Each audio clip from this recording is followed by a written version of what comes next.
Hello everyone, today I want to talk about this Pokemon Magnemite, and mainly who created it, because it is most definitely not a naturally occurring Pokemon. Now for a bit of background and context, Magnemite is a steel electric type Pokemon, which looks like a sort of magnetic ball with several magnets and steel cogs and gears, and also screws on top of it. Ta-da. It also has a single unblinking eye. Two magnets, which are horseshoe magnets, by the way. If you don't know what horseshoe magnets are, these are horseshoe magnets. They have north and south on them, and they look like a horseshoe, hence the name horseshoe magnet. Now, I mainly want to talk about where Magnemite came from. And although they say Porygon was the first naturally, well, not naturally, Porygon was the first man-made Pokemon. Mewtwo, Magnemite, Magneton, and Magnezone all exist. And you will get a video on Magnezone in the future.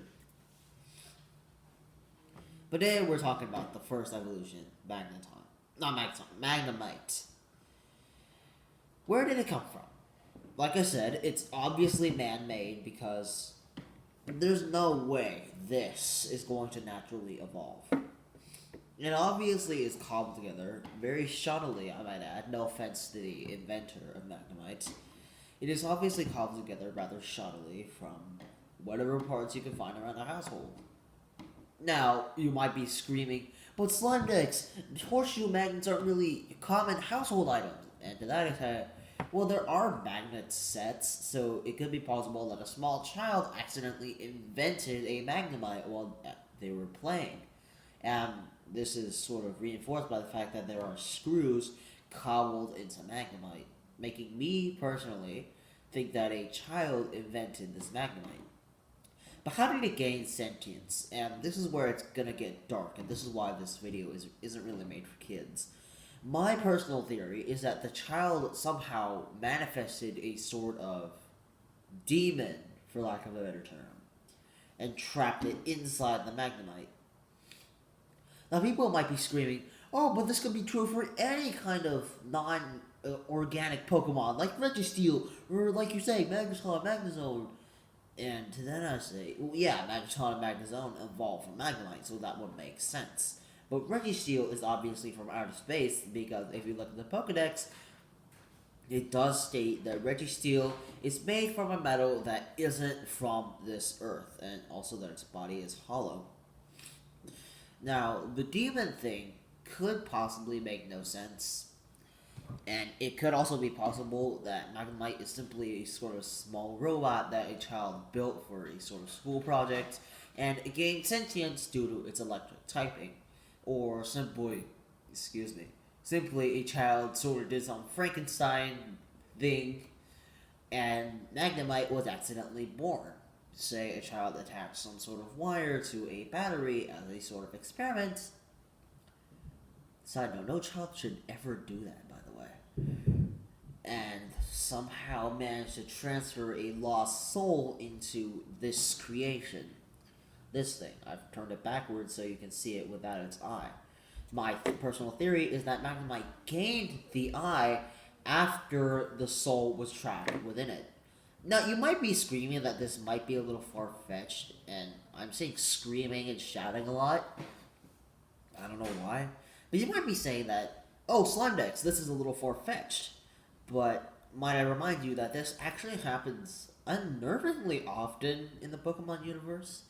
Take Driftloon and... No, not Driftloon.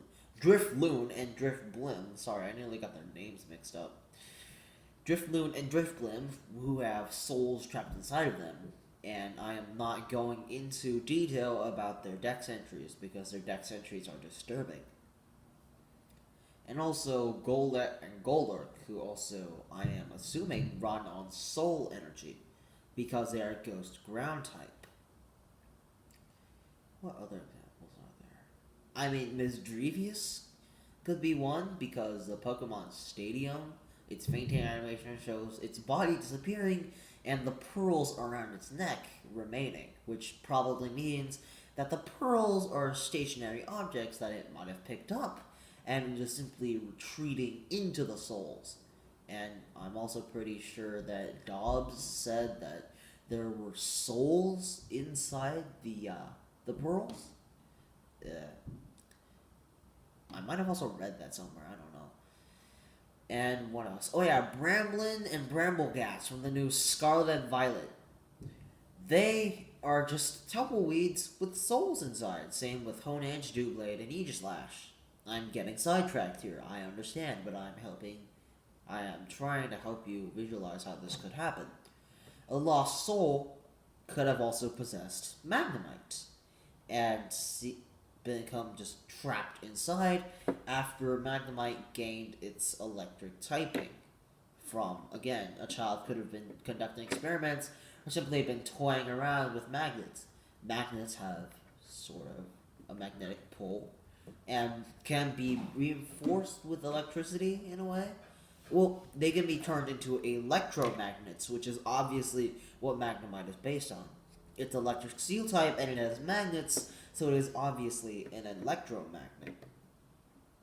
It is also an alternating current, or at least possessing or using one, since in the anime it could stick to a door. I don't know which anime this was from, or like really which series, but there was like a scene where a Magnemite stuck to a door and like one of its magnets just started revolving and like the keypad just got completely frazzled.